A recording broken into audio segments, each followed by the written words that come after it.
Hi, I'm Aliyah Aziz, and you're watching A News Weekend. Here are the headlines. Death toll rises to at least 18 after stampede at Indian train station. Many of the victims were pilgrims. A Syrian asylum seeker stabbed several passers-by in Austria, killing a teenager and injuring 4. The suspect is likely inspired by ISIS. U.S. Secretary of State Marco Rubio arrived in Tel Aviv on his first visit to the Middle East.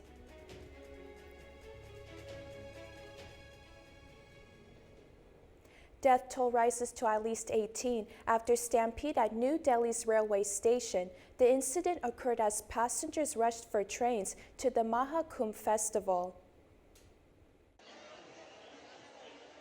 A deadly stampede at New Delhi's main railway station has resulted in the deaths of at least 18 people and left many injured. The tragic incident occurred around 8 p.m. local time on 2 platforms as passengers eagerly awaited trains bound for Prayagraj, the city hosting the Maha Kumbh Hindu festival. The death toll includes women and children, according to local media reports. The stampede occurred as passengers rushed to board 2 delayed trains, causing a surge of chaos that led to the fatal crush.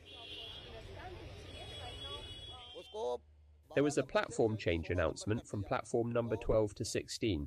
The crowd on platform number 12 started rushing towards platform number 16, which was also crowded. This led to overcrowding and people were stuck. People started falling on the stairs and escalator.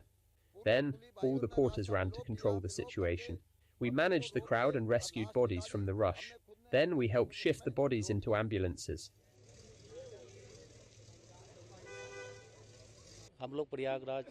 We were on our way to Prayagraj to attend the festival. We were at platform number 16 near Ajmeri Gate. We were walking when it suddenly got crowded. We were moving forward amid the crowd. We were going downstairs to platform number 14 when the stampede broke out. The crowd started pushing and people were falling over us. My wife passed away on the spot. Indian Prime Minister Narendra Modi, along with several federal ministers, expressed condolences and confirmed the incident via posts on social media. However, they refrained from providing specific details about the number of casualties. The stampede follows a similar tragic event in January, when a deadly crush occurred at the Kumbh festival in northern India, where millions had gathered to take part in religious rituals. The incident has raised further concerns about crowd control and safety measures at major public events in India. A stabbing attack in Villach, Austria left a teenager dead and several others injured. Authorities have arrested a 23-year-old Syrian asylum seeker in connection with the incident. A stabbing attack in Austria has left a 14-year-old boy dead and 5 others injured. The 23-year-old Syrian asylum seeker responsible for the attack has been arrested. Local police confirmed that the victims, aged between 14 and 36, include 2 who are in serious condition. The assault occurred on the main square near the Drow Bridge, where the attacker began randomly stabbing people with a folding knife. One witness, who saw the attack unfold, acted quickly and rammed the perpetrator with his vehicle. Austrian Interior Minister Gerhard Kahner later described the attack as having Islamist motives with links to ISIS. Es handelt sich hier um einen islamistischen Anschlag. This is an Islamist attack with Islamic State links. That is the status of the investigation so far. An Islamist attack with ISIS links by an attacker who, according to the status of the investigations, was obviously radicalized online. The assault comes just days after a similar incident in Munich, Germany, where an Afghan national drove into a crowd, injuring dozens and causing 2 fatalities.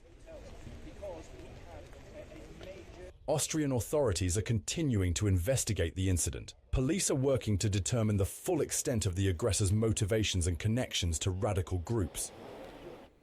Heavy rains and dangerous floods struck the southeast United States, with at least 2 fatalities reported in Kentucky. 2 people were found dead in flood waters, local press has reported. Water submerged cars and buildings in Kentucky, and mudslides blocked roads in Virginia. Dozens of highways were flooded and some residents were stranded, the New York Times reported. Both states were under flood warnings, along with Tennessee and Arkansas. Kentucky Governor Andy Beshear declared a state of emergency as storms swept the lower Mississippi Valley. The National Weather Service warned residents to stay off the roads.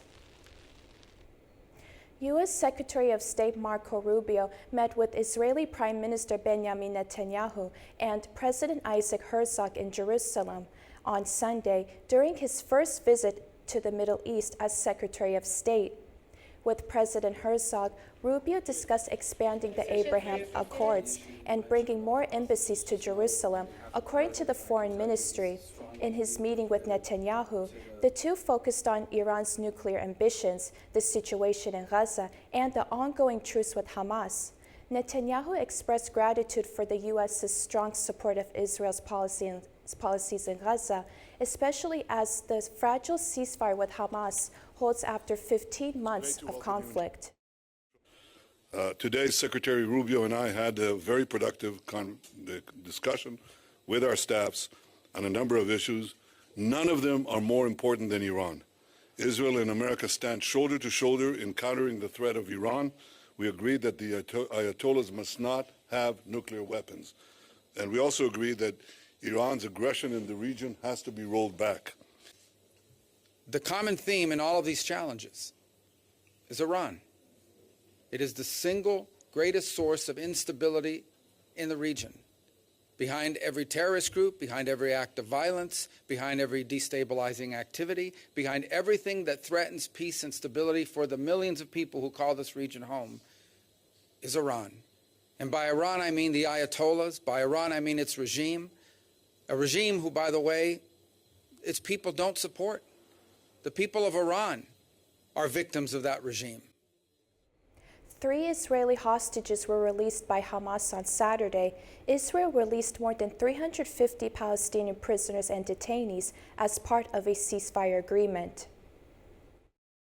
Israeli hostages Yair Horn, Sagui Dekel-Chen, and Sasha Trufanov were released on Saturday after nearly 500 days in captivity. The trio was handed over to the International Committee of the Red Cross in Khan Yunis, Gaza. The release came as part of a prisoner exchange deal, with the 3 Israelis being swapped for more than 350 Palestinian prisoners and detainees. This marked the 6th such swap since a 42-day ceasefire agreement between Israel and Hamas began on January 19th. Hamas militants escorted the hostages to a podium in Khan Yunis before they were transferred to Red Cross vehicles, which then transported them to Israeli forces. The release was made possible through the mediation of Egyptian and Qatari officials who helped prevent the collapse of the ceasefire. On Saturday morning, Israelis gathered in Hostages Square in Tel Aviv, awaiting the release.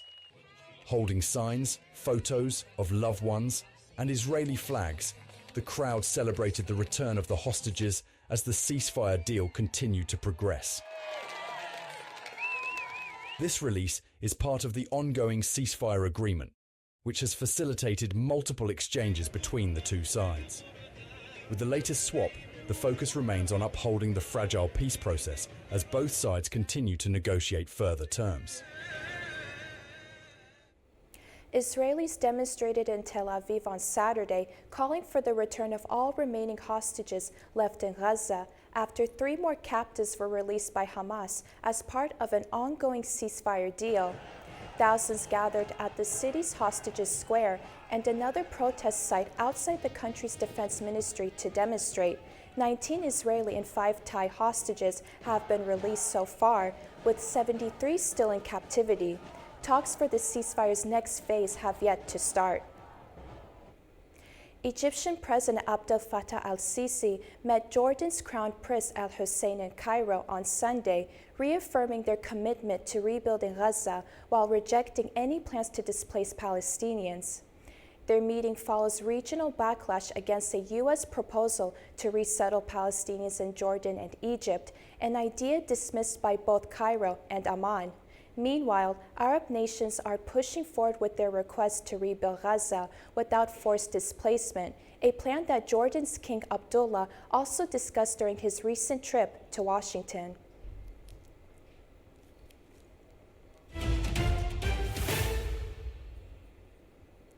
G7 foreign ministers agreed to work towards a strong peace deal for Ukraine, with security guarantees and sanctions on Russia linked to Moscow's commitment to negotiations. The ministers from the G7 and EU called for security guarantees to prevent the conflict's resurgence and linked new sanctions on Russia to its efforts to end the war and ensure Ukraine's independence.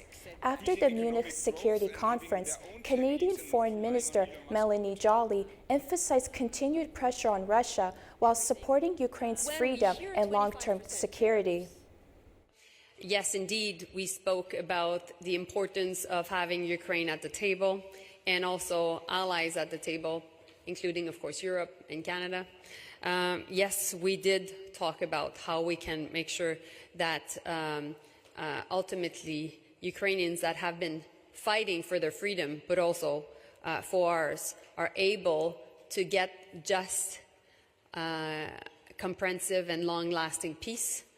And it was clear to all of us that we need to make sure that the peace that eventually can be in place is not a peace that is dividing us, but a peace that is able to unite us. And so in that sense, we'll continue to support Ukraine and we'll continue to put maximum pressure against Russia. And that was a clear commitment coming from the G7. A major meeting of political and defense leaders came to a close in Germany.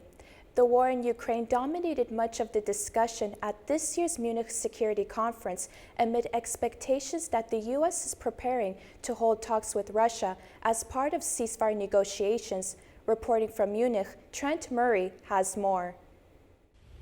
Well, as these major security talks at the Munich Security Conference come to a close, already Europe is now gearing up for yet another summit. This one, an emergency get-together of senior European countries to discuss the war in Ukraine. That follows news that the US, led by Secretary of State Marco Rubio, is preparing to sit down directly with a Russian delegation in Saudi Arabia to discuss a potential peace summit. But that news is causing some concern here in Europe amid fears that European countries could be sidelined in these discussions.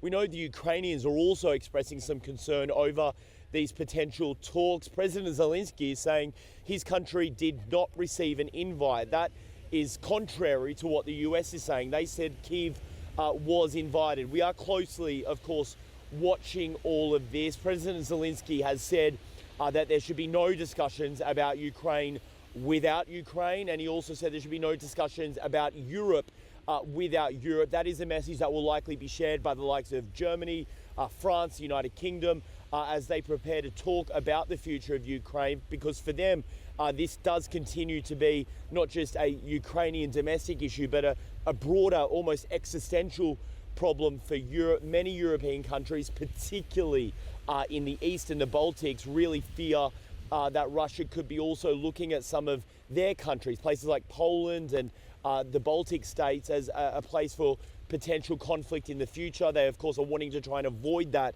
at all costs, which is why Munich at this conference had a lot of focus on European armies continuing to build up their defence forces.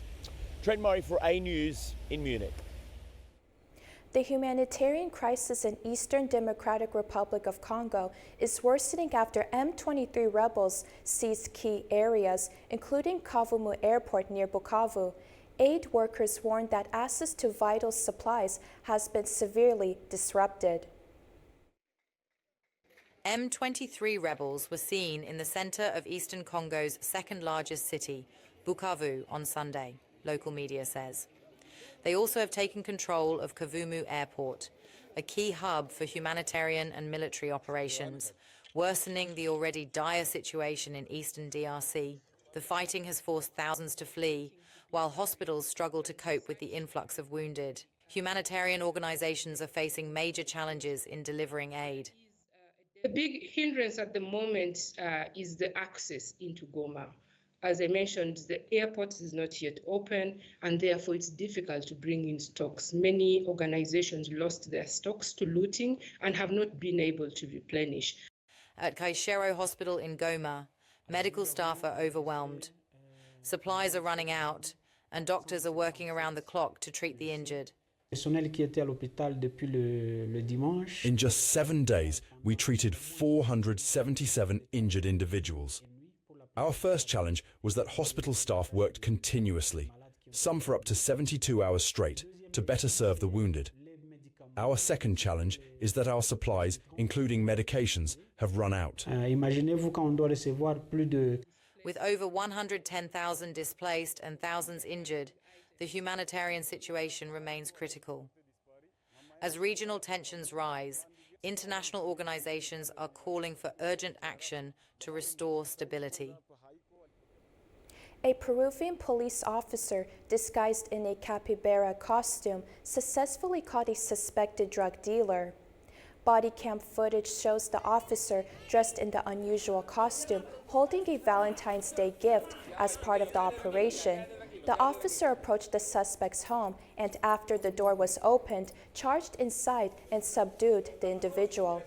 The Peruvian National Police have stated these methods are used in high-stakes operations to catch suspects off guard.